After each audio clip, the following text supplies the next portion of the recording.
O'zbekistonda 2023-yil 1-apreldan quyoshli xonadon dasturi joriy etilgan. Unga ko'ra, umumiy quvvati 50 kWh bo'lgan quyosh fotoelektr stansiyalarini o'rnatgan jismoniy shaxslarga o'z ehtiyojidan ortib, yagona elektr energetika tizimiga uzatilgan har 1 kWh elektr energiyasi uchun 1000 so'mdan subsidiya ajratiladi.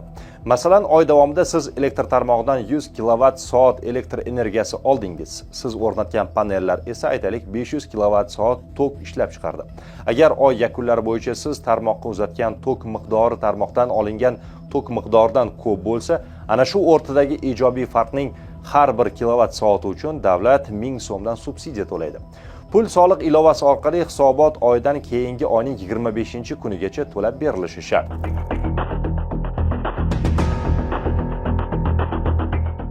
Fuqarolar hukumatning bu tashabbusini qo'llab-quvvatladi. Kimdir yig'ib qo'ygan puliga, yana kimdir esa qarzga quyosh panellari xarid qildi. Kun.uz bilan bog'langan murojaatchilarning ta'kidlashicha, ularga aprel oyi uchun kafolatlangan pul to'lab berilmayapti. Xususan, Qashqadaryo viloyatining Kitob tumanida yashovchi Islomjon Sobirjonovning ta'kidlashicha, u 32 million so'm pul sarflab quyosh panellari o'rnatgan, ammo to'lovga kelganda kechikishlar kuzatilayotganidan norozi bo'lmoqda. Qashqadaryo viloyati Kitob tumanidanman. Sobirjon Islomjon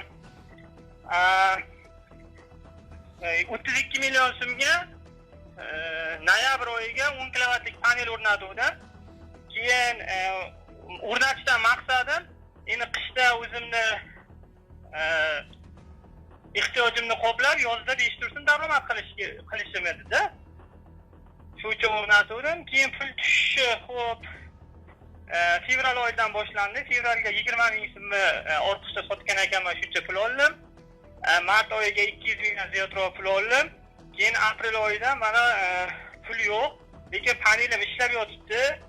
Xo'p, aprel oyiga где-то 900 dan ziyod sotganman. May oyiga 1100 dan ziyod sotib qo'ydim o'zi. Endi bag'ga ham ishlab yotibdi. Hozir endi nima deydi? Shu ro'zg'orga 1-2 so'm ekonom bo'lsin deb yig'ib berib olgan pulim-da, unday bir nima deydi? O'zim ham oylikka qaragan odam.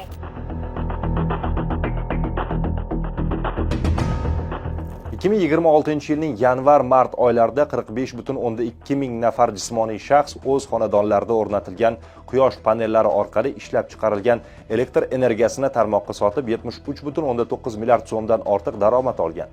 Taqqoslash uchun 2025-yilning birinchi choragida 12,7 ming nafar fuqaroga 8 milliard 147 million so'm subsidiya ajratilgandi. Shu tariqa bir yil ichida subsidiya oluvchilar soni qariyb 3,5 barobarga, to'langan mablag' hajmi esa 9 barobarga ko'paygan. 2026-yil uchun tasdiqlangan byudjetnomaga ko'ra, ushbu turdagi xarajatlarni moliyalashtirishga 100 milliard so'm ajratilishi ko'zda tutilgan. Birinchi chorakdagi natijalardan kelib chiqilsa, bu yillik ko'rsatkichga nisbatan taxminan 3 barobarga kamroq mablag' bo'lishi mumkin. Kun.uz Energetika vazirligi hamda Iqtisodiyot va Moliya vazirligi bilan bog'landi. Energetika vazirligi matbuot kotibi Kun.uzga bergan izohida ushbu subsidiyalar davlat byudjetidan moliyalashtirilishi, mablag'larni ajratish va to'lash bilan bog'liq masalalar Iqtisodiyot va Moliya vazirligi vakolatiga kirishini ma'lum qildi. Iqtisodiyot va Moliya vazirligi matbuot xizmati esa masala yuzasidan tegishli ishlar olib borilayotgani, yaqin vaqt ichida rasmiy ma'lumot taqdim etilishini bildirdi. Ta'kidlash lozimki, subsidiyalarning kechikishi faqatgina moliyaviy muammo emas, balki tizimga nisbatan ishonchsizlikni ham kuchaytiradi. Agar fuqaro elektr energiyasi uchun to'lovni oldindan amalga oshirmasa, darhol tarmoqdan uzib qo'yiladi. Ushbu qoida to'lovlarni amalga oshirishda ham ishlashi kerak. Quyoshli xonadon loyihasi O'zbekiston energetika tizimi uchun juda kerakli va istiqbolli dastur. Ijrodagi mas'uliyatsizlik esa shunday zo'r g'oyani ham obro'sizlantiradi.